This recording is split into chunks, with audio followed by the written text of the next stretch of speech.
चलो जी, नीतू रानी जी पूजा करने वाली हैं।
ये मेरे सभी बेटे को ये मेरे रतु गोपाल ये मेरे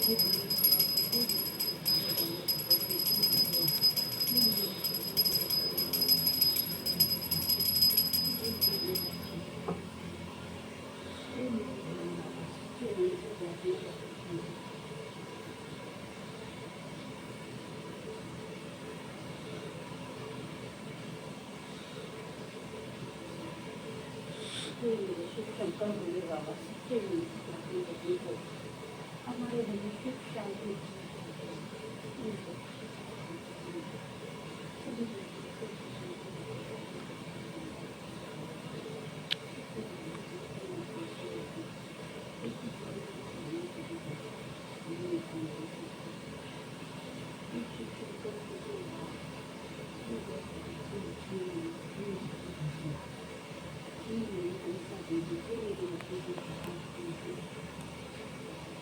ये लक्ष्मी माता की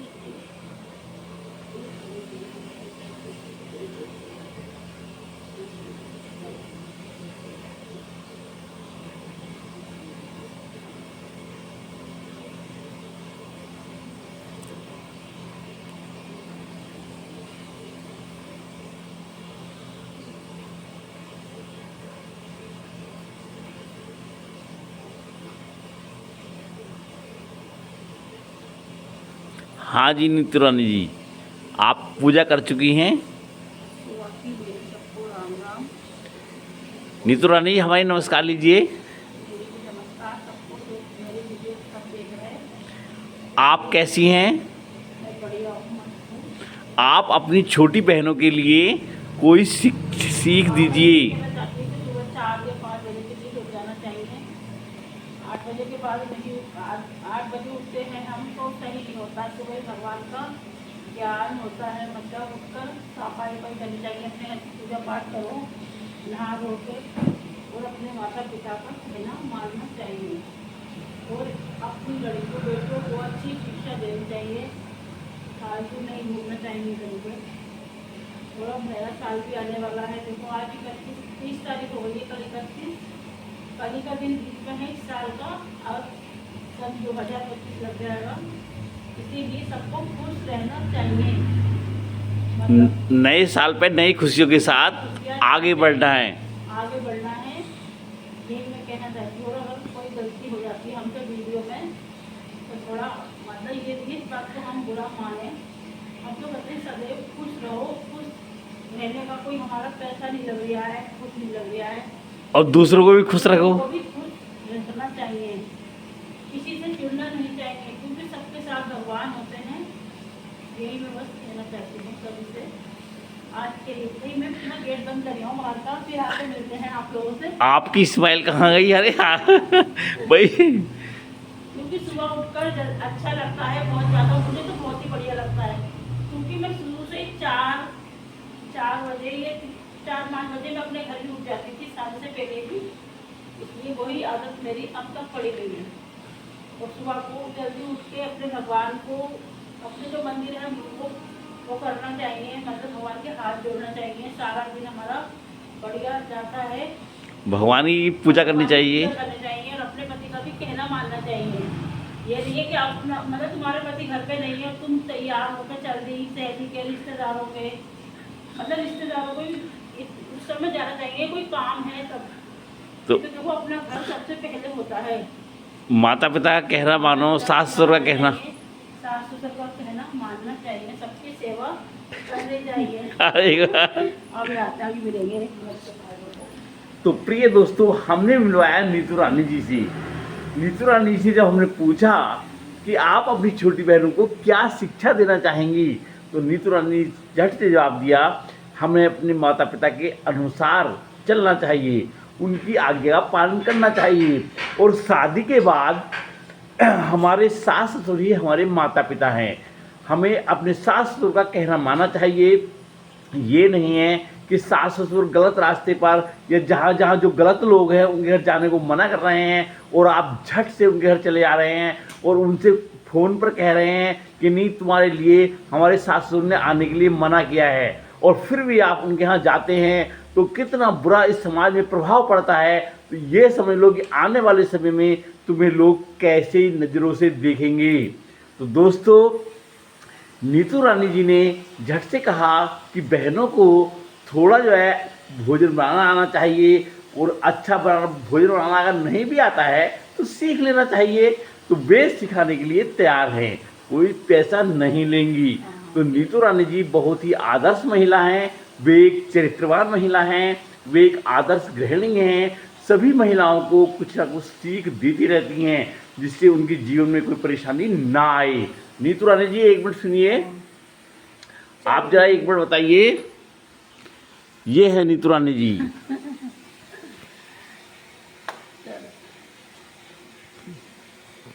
पढ़ना लिखना भी जरूर। मैं मिलवाता हूँ आपको नीतू रानी जी से। नीतू रानी जी, आप अपनी छोटी बहनों को क्या सीख देना चाहेंगे, फिर से बताइए। कि कहीं भी जाना है तो अपने मतलब शादी से पहले अपने माँ बापों का कहना मानना चाहिए। मतलब, और शादी के बाद अपने सास ससुर का बात मानिए। लिए कि हमारे सास ससुर मना कर रहे हैं उस जगह के लिए, तो हमें नहीं जाना चाहिए। क्यों? सास ससुर कोई आपको लाए थे शादी करके, वो लोग कोई लाए थे, मतलब सास ससुर ही तो लाए थे आपको ब्याह के, तो अपने माता पिता की तो नहीं मानना चाहिए। दूसरी बात मेरी छोटी बहनों, सास ससुर भी तो माता पिता ही हैं। आप पहले अपने माता पिता के घर रहती थी, शादी के बाद सास ससुर के घर आ गई, तो वो भी तो अपने आपके माता पिता ही हैं। आप अपनी माँ से तो फ़ोन पे 10-10 घंटे बात करती रहती हैं, और सास ससुर को कभी जो है 2 रोटी भी नहीं देती। तो ऐसा नहीं होना चाहिए। समाज में बदलाव करना है। 2025 में आपको दृढ़ संकल्प लेना है। बदलाव किस बात का? खुद को बदलने का, कुछ गोल्स प्राप्त करने का, कुछ एम प्राप्त करने का। बहुत नसीब वाली होती हैं वो बहुएं जो अपने सास ससुर के साथ रहती हैं जी। उनके बच्चे मतलब अपने दादी बाबा के गोद में खेलते हैं। कुछ बच्चे तो ऐसे होते हैं कि मतलब दादी बाबा का कुछ प्यार ही नहीं मिलता है, क्योंकि परिवार उनका अलग हो जाता है, मतलब तो इसलिए मतलब बहुत किस्मत वाले बच्चे होते हैं जो अपने दादी बाबा के गोद में खेलते हैं जी। तो इसलिए किसी की बात का बुरा नहीं मानना चाहिए। नीतू रानी जी की तरफ हम मंदिर की तरफ ले चलते हैं। ये है नीतू रानी जी का मंदिर, जहाँ पे वे पूजा करती हैं।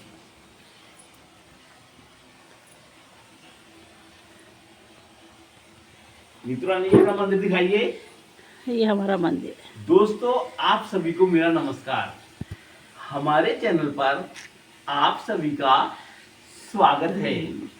दोस्तों, 2025 अब आने वाला है, और 2024 को हम विदा करने वाले हैं, टाटा करने वाले हैं। तो जो 2024 में हमारी कड़वी बातें हैं या हमारा कोई गलत व्यवहार है, उसको माफ करना दोस्तों। और 2025 में आपका स्वागत है खुशियों के साथ। 2025 में हमें एक संकल्प लेना है, खुद को बदलने का, बदलाव का संकल्प, बदलाव का संकल्प लेना है। और हमें जो हमारे गोल्स हैं, जो हमारे एम्स हैं, उनको प्राप्त करने के लिए प्रयास करना है। एम्स को प्राप्त करने के लिए या गोल्स को प्राप्त करने के लिए एक जुनून होना चाहिए। ऐसा जुनून, बदलाव का जुनून, ऐसा जुनून, ऐसा पागलपन, ऐसी सनक जिसके बगैर हम रह ही नहीं सकते। कुछ करने का जुनून, एक पागलपन। दुनिया चाहे कुछ भी कहे, हमने जो गोल रखा है, जो अपना एम रखा है, हमें उस गोल को प्राप्त करना है। श्री कृष्ण भगवान जी कहते हैं कि संकल्प वो ताकत है जो असंभव चीज को भी संभव बना देती है। तो दोस्तों, 2025 में आप संकल्प लेने वाले हैं ना? आप संकल्प लीजिए खुद को बदलने का, खुद को बुरे लोगों से दूर रखने का, हमेशा कुछ पाने का। तो दोस्तों, अगर आपकी संकल्प की ताकत एक जुनून है तो आपकी जीत निश्चित है। संकल्प पाने लेने से पहले गोल को प्राप्त करने के लिए धैर्य, सहनशीलता और दृढ़ता बहुत जरूरी है। तो दोस्तों, जिन्होंने कहा था कि तुमसे कुछ नहीं होने वाला है, उन लोगों को अपना संकल्प लेकर उन्हें कुछ करके दिखाना है। 2025 में आपका स्वागत है और आप 2025 में खुद को बदलने का संकल्प लीजिए कि हमें वो सारी बुरी आदतें जो 2024 में थी, वो सारी आदतें छोड़नी है और हमें हैप्पी रहना है, सबको खुश रखना है और किसी से मनमुटाव नहीं रखना है। दोस्तों, मेरा 2025 में एक विनम्र निवेदन है कि हमेशा लचीला बने, झुकना सीखें, छोटा बने। जो झुक जाता है ना, वो संसार को झुका भी देता है। तो इसलिए कभी घमंड ना करें, कभी अहंकार ना करें। अपने अंदर 2025 में ये बदलाव करना है, हमें सबका प्रिय बनना है।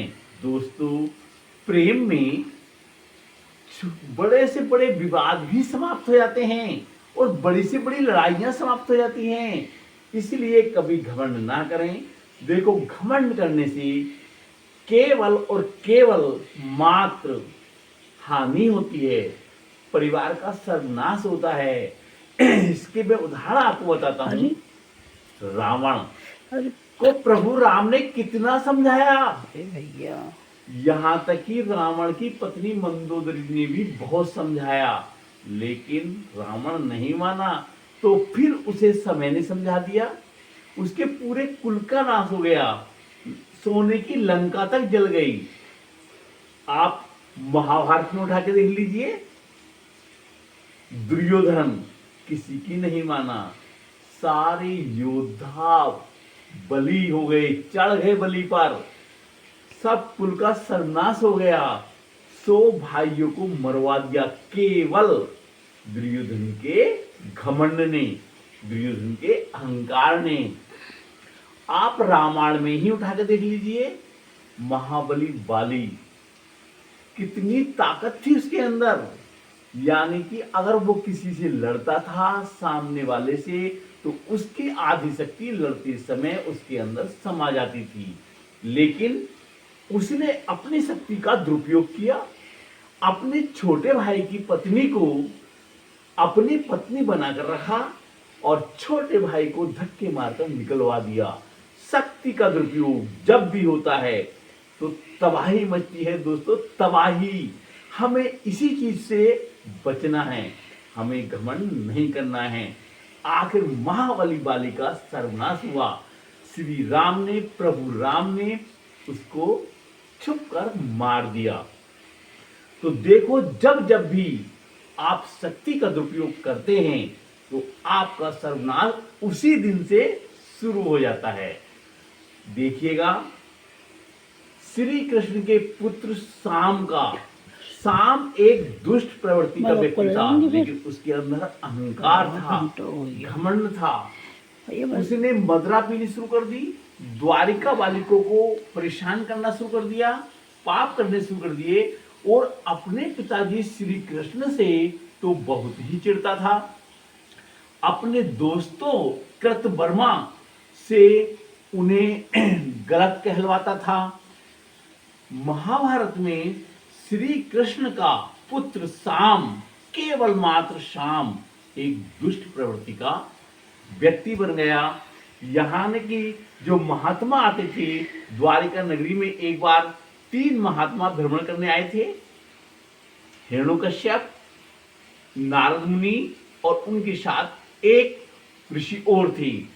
तो जब वो भ्रमण करने आए थे द्वारिका नगरी में, तो वहां भेंट श्री कृष्ण के पुत्र साम से हो गई, और साम के साथ साथ उसके दोस्त जो मदिरा पीते थे कृतवर्मा और अन्य लोग उनके पास आए।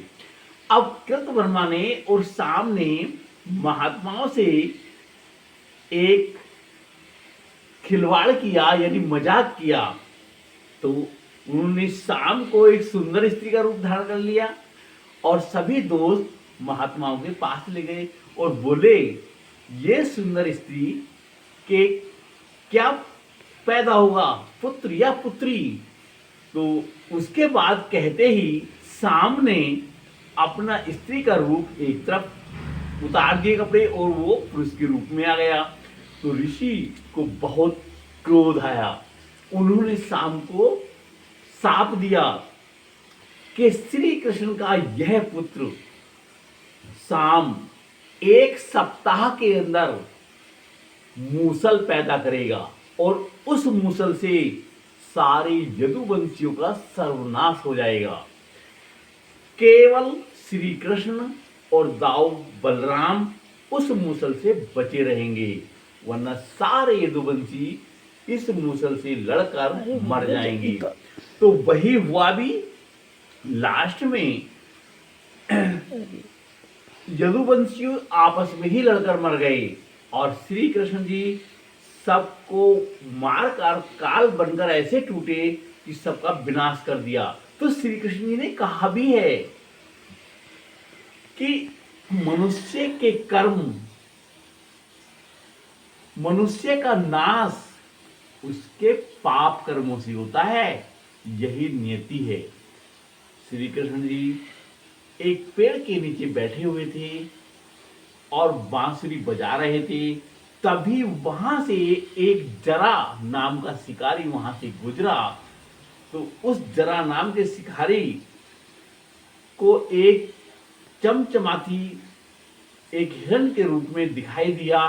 तो उसने वो तीर मार दिया, और मार कर श्री कृष्ण जी के वो तीर लग गया। श्री कृष्ण जी के पास आया और भगवान श्री कृष्ण से वो माफी मांगने लगा कि हे प्रभु, ये क्या हो गया, मुझसे बहुत बड़ा अनर्थ हो गया। तो श्री कृष्ण भगवान जी ने उनसे कहा, नहीं जरे, ये तो मेरी ही लीला थी, क्योंकि तुम महाभारत काल में बाली थे, मैंने तुमको छिप कर मारा था उस समय, तो आज मैं भी छुप कर ही मेरे बाण लगा है। ये सब मेरी लीला थी। कहने का मतलब ये है दोस्तों कि हम जो भी कर्म कर रहे हैं, छोटे कर्म हो या बड़े कर्म हो, कर्म का फल जरूर मिलता है, आज नहीं तो कल मिलता है। तो दोस्तों 2025 में हमें ये संकल्प लेना है, अपने आप स्वयं को बदलने का संकल्प, यानी कि एक अच्छा काम करने का संकल्प, एक अच्छे कर्म करने का संकल्प। तो इसलिए कर्म कभी पीछा नहीं छोड़ते दोस्तों।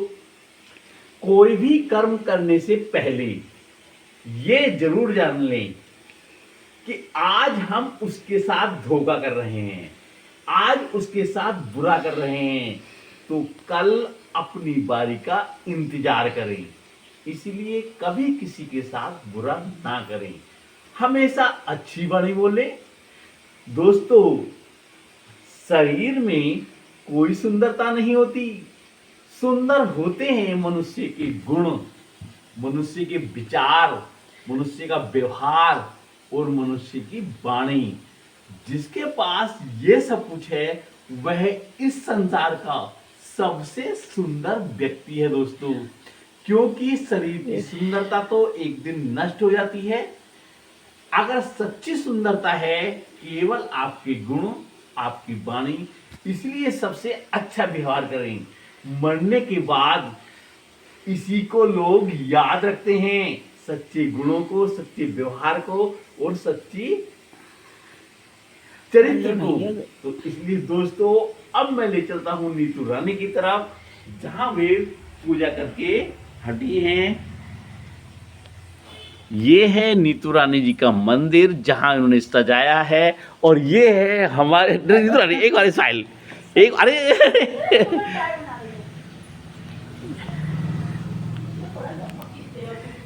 तो दोस्तों नीतू रानी जी अभी आपके लिए चाय बनाने के लिए गई हुई हैं और ये चाय बना रही हैं, इसलिए आप उनकी चाय पीने के लिए जरूर आइएगा। हमेशा मुस्कुराते रहें दोस्तों। दुनिया में वैसे ही टेंशन बहुत हैं, वैसे ही भाग दौड़ भरी जिंदगी है, इसीलिए हमेशा परिस्थितियां चाहे कैसी भी हों हमेशा स्माइल रहें, मुस्कुराते रहें, खुश रहें। तो मैं ले चलता हूँ नीतू रानी की तरफ जहां वे आपके लिए चाय बनाने गई हुई हैं।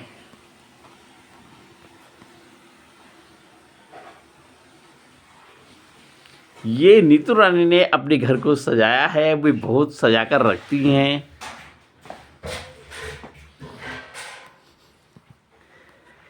नीतू रानी जी हम आपकी किचन में आ गए हैं। अरे आ जाओ। अरे एक बार स्माइल तो कर दो भाई। अरे चाय में पानी सारा जला दे तुम। अरे एक मिनट सुनो, इधर देखो, अरे एक बार सबको स्माइल करो भाई। हाँ कर रही हूँ मैं। चाय बन रही है सभी के लिए, चाय पीने के लिए आ जाओ जिसको चाय पीनी है। तो प्रिय दोस्तों अगर आप चैनल पर नए हैं तो चैनल को सब्सक्राइब कीजिए, जिससे मेरी नई नई वीडियो की सूचना आपको मिलती रहे और मेरा मोटिवेशन बढ़ता रहे।